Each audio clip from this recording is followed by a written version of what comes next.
How ideas happen. In the early 1970s, a Berkeley sociologist named Claude Fisher began investigating the social effects of living in cities, which challenged an existing popular view that such living led towards detachment and isolation, with the social connectedness found in smaller communities breaking apart in the tumult of a larger group. His research led to a fascinating conclusion, that big cities nurture subcultures much more effectively than suburbs or small towns.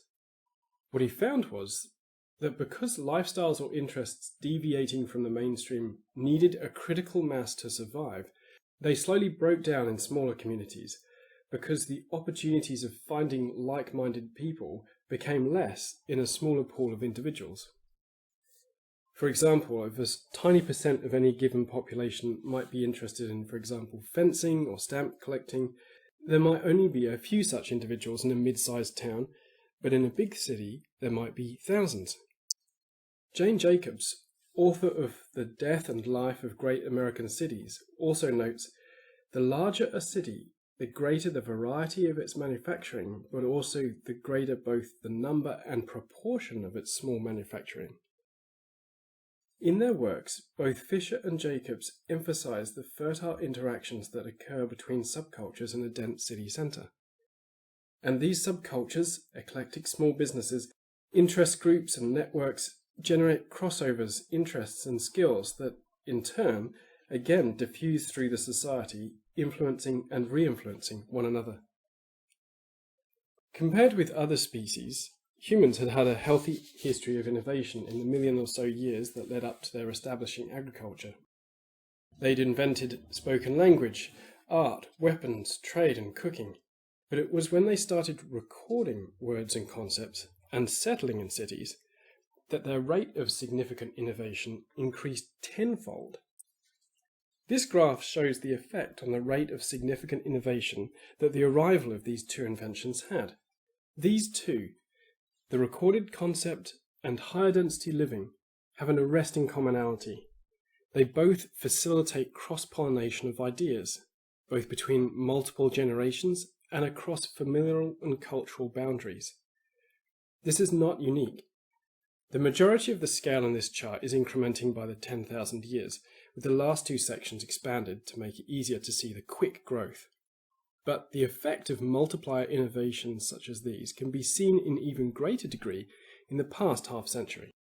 Looking at the 1400s, the rate of innovation has grown significantly from the previous slide. The font is smaller here and the horizontal axis is more spread out, so it may look smaller. However, again, the effect of multipliers and enablers is seen if you look at what happens over the last half-century. Among the existing surge of significant innovation, we arrive at steam power, which allowed physical effort to be multiplied, cement, which allowed for larger and more reliable engineering, the pattern tracing lathe, which allowed technical instruments to be copied and improved, the powered printing press and telegraphy, etc., which allowed ideas to be communicated over large distances, vaccines, which improved life expectancy and productivity, and electricity, which allowed power to be stored, transferred longer distances, and used for a greater range of cases. Multipliers and enablers cause an exponential increase in the rate of significant innovation.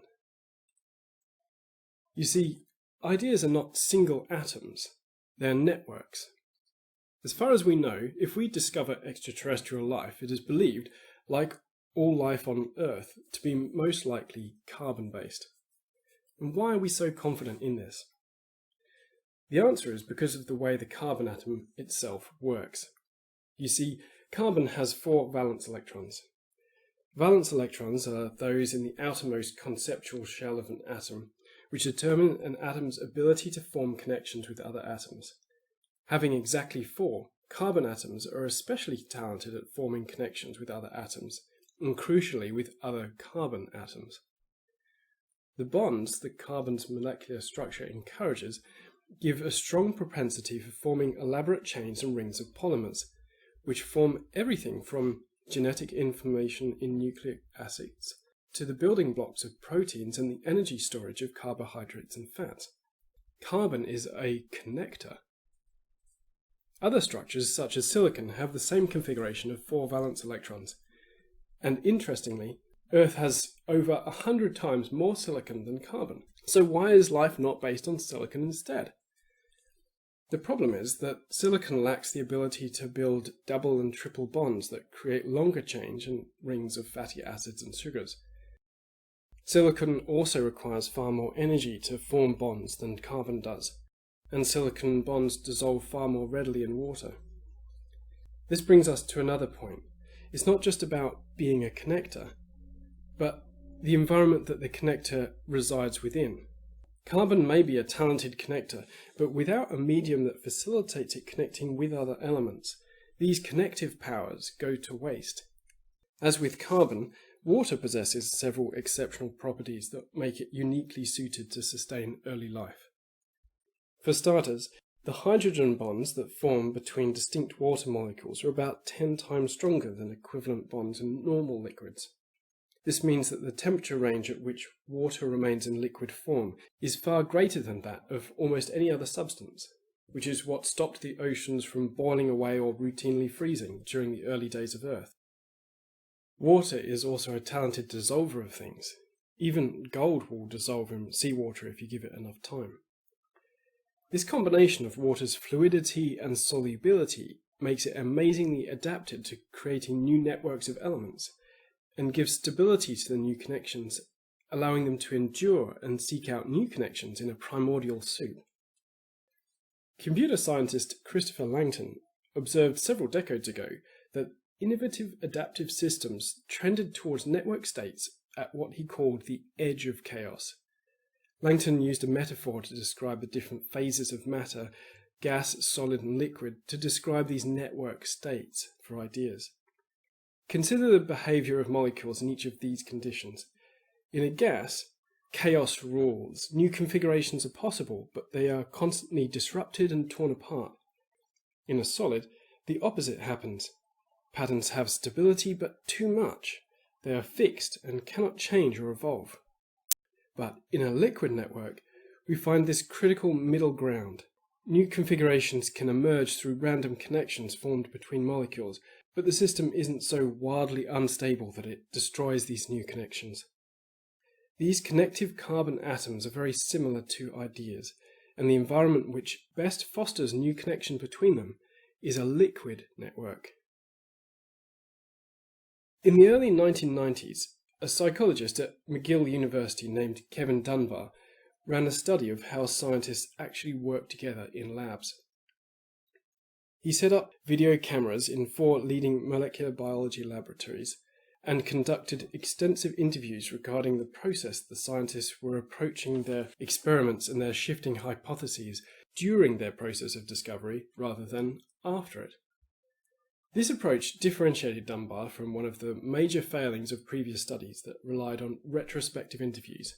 The people tend to condense the origin of their ideas into tidy narratives, focusing on how they believe they achieved their breakthroughs, rather than sharing the more messy, convoluted routes to inspiration that they actually took. Dunbar called this approach in vivo as opposed to the previous in vitro attempts of studying scientific cognition. In other words, he was studying it in the wild.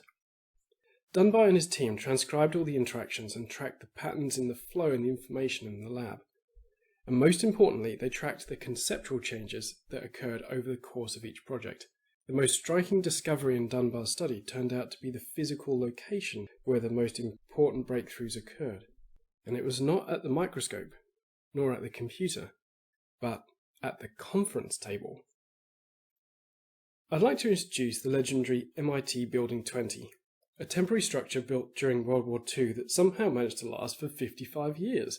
Not least because it had an extraordinary track record for cultivating breakthrough ideas and organizations like Noam Chomsky's linguistic department, Bose Acoustics, and the Digital Equipment Corporation. As MIT wrote commemorating its amazing history, not assigned to any one school, department or center, it seems to always have had the space for the beginning project, the graduate student's experiment, the interdisciplinary research center. In Stuart Brown's How Buildings Learn, he describes the magic of Building 20 as lying in the balance the environment struck between order and chaos. Because they are fixed physical structures, most offices have a natural tendency to disrupt liquid networks of information. They themselves are quite literally made out of solids, and they often map out the conceptual solid of a formal org chart with its neatly defined departments and hierarchies. Building 20 resisted those calcifying forces for a simple reason. It was built on the cheap, and it was considered temporary, which meant its residents had no qualms about tearing down a wall or punching a hole in the ceiling to adapt the space to a new idea.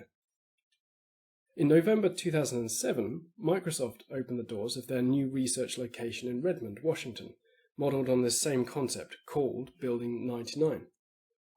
Created by a Microsoft designer named Martha Clarkson, Building 99 was created from the ground up to be reinvented on the go by the unpredictable flow of collaboration and inspiration. All the office spaces are modular and had walls that can be easily reconfigured to match the needs of the employees. Larger situation rooms for higher priority projects held a mix of workstation, conference tables and sofas.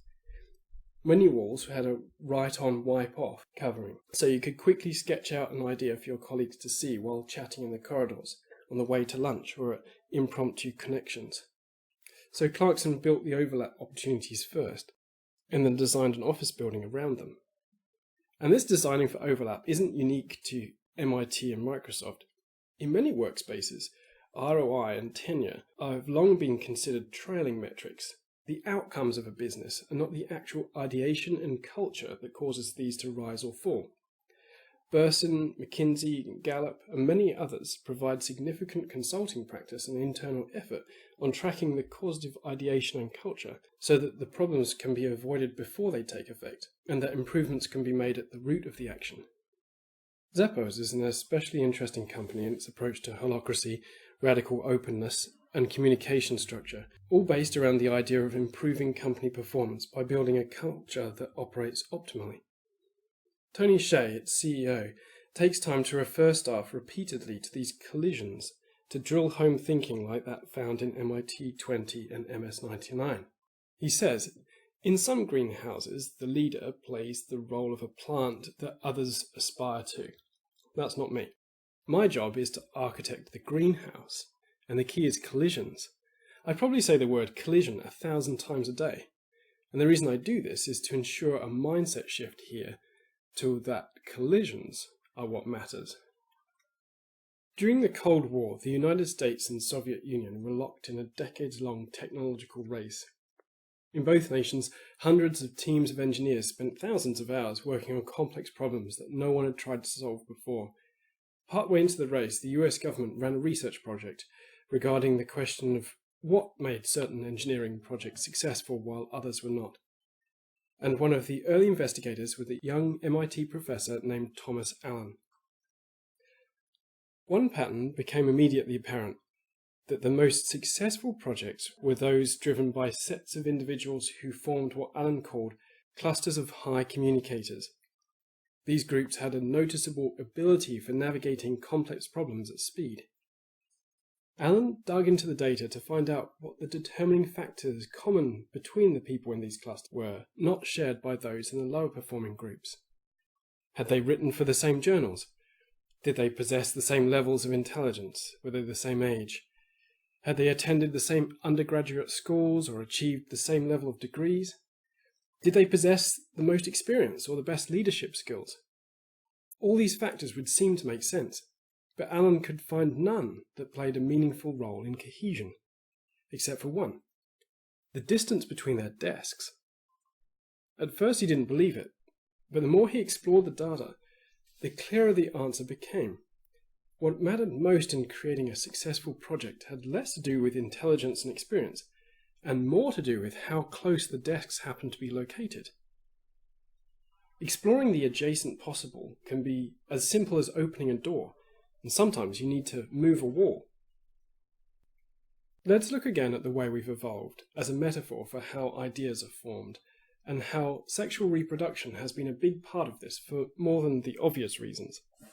So here's the thing. Reproduction without sex is a simple matter of cloning. You take your own cells, make a copy, and use that to create your descendants. It doesn't sound like much fun, but it's a strategy that's worked very well for billions of years for bacteria. Asexual reproduction is faster and more energy efficient than the sexual variety. You don't need to go to the trouble of finding a partner in order to create the next generation.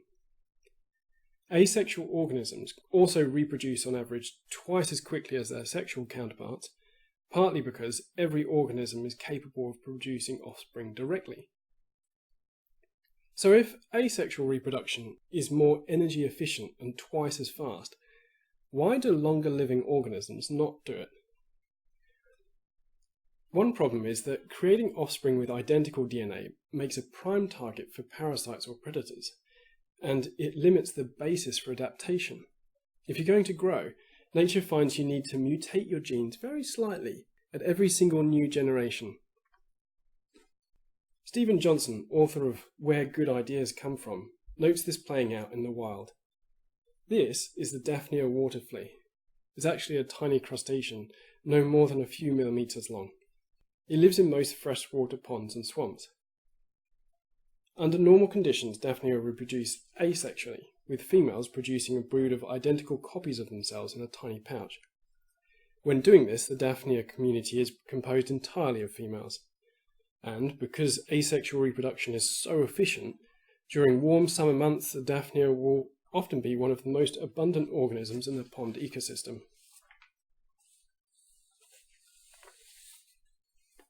But when conditions get tough, for example during droughts or winter months, the water fleas make a remarkable transformation. They start producing males and switch to reproducing sexually. Scientists believe that the temporary adoption of sex can be sort of a biological innovation strategy. In challenging times, an organism needs new genes to meet those new challenges. Reproducing asexually makes perfect sense during prosperous periods. If life is good, keep doing what you're doing. Don't mess with success by introducing new genetic combinations. But when things get tougher, predators, parasites, or scarce resources, then you need to deliberately mutate and innovate.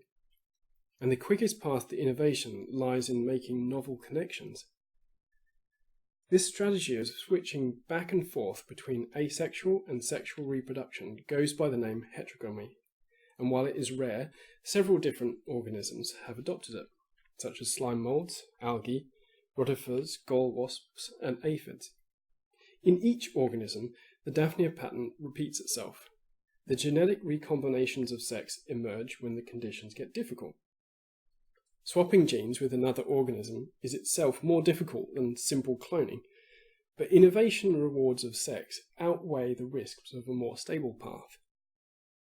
When nature finds itself in need of new ideas, it strives to connect, not protect, writes Johnson.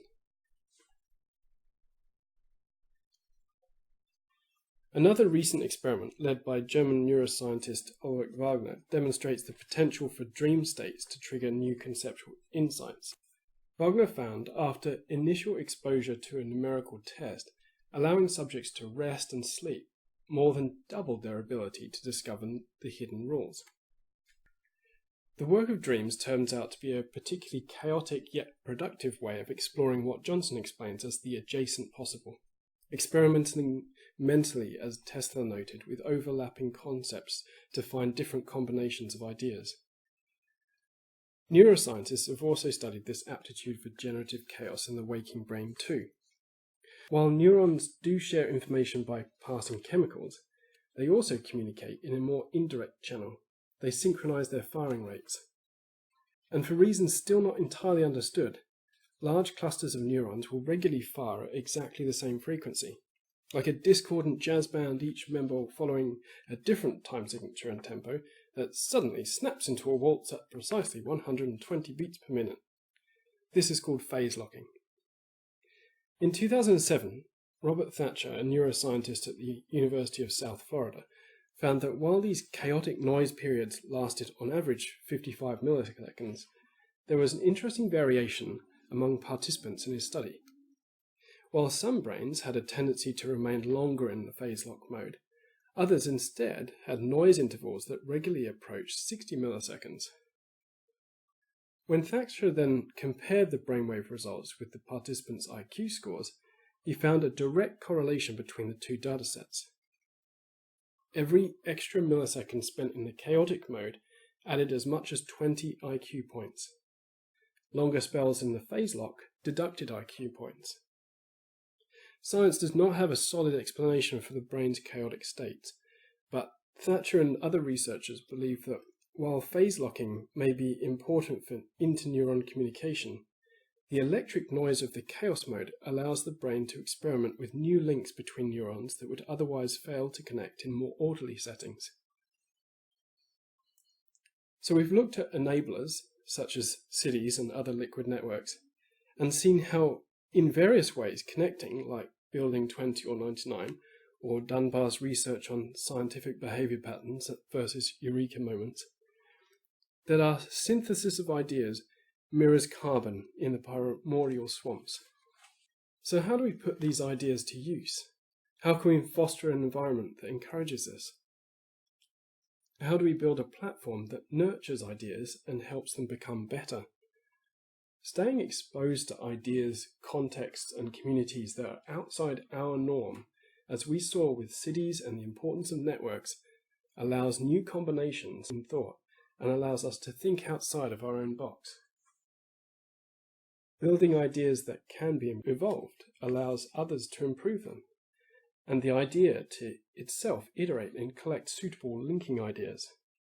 I have another talk on YouTube that goes into detail on this, relating more specifically to how to implement this in software and architecture.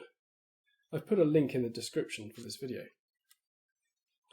We've also seen how valuing ideas that are enablers, that don't get you directly to your end goal but instead improve your current context, can dramatically help, just as we saw in the history of innovation.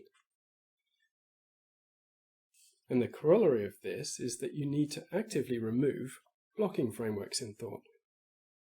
One of the things about pregnancy and childbirth is that you can't conceive a new child when you're already pregnant. It's a natural contraceptive.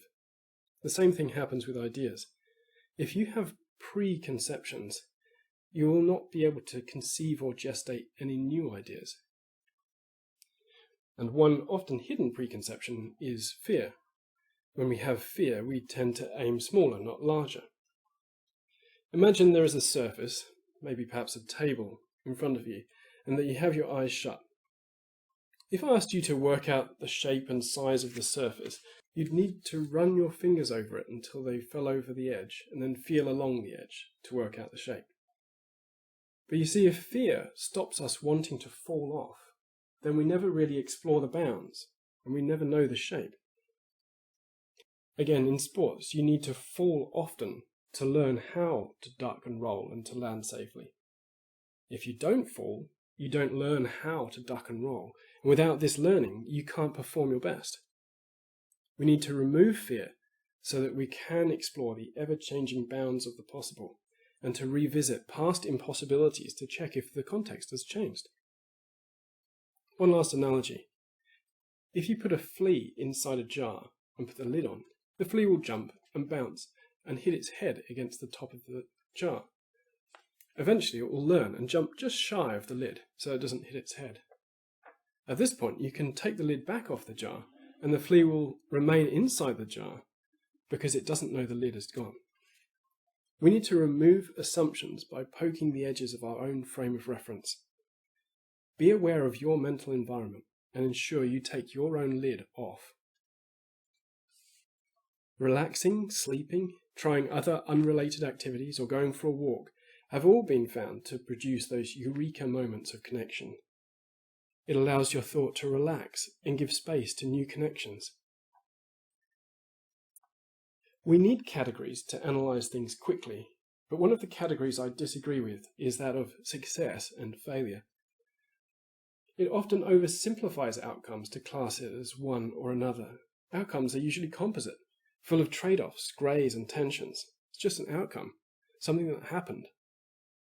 British economist William Stanley Jevons wrote in 1874, "It would be an error to suppose that the great discoverer seizes at once upon the truth, whereas the errors of the great mind exceed in number those of the less vigorous one." When you think about it, to label something as fully successful or fully a failure is usually naive. there are trade-offs in all eventualities. Current research on growth mindsets and organizational growth mindsets focus more on considering evolution, momentum, and learning as success metrics. And static outcomes, either good or bad, without these, are considered failures in the making. When we redefine both success and failure as simple perspectives on an outcome, we allow ourselves to be more excited by the learnings than the artifacts.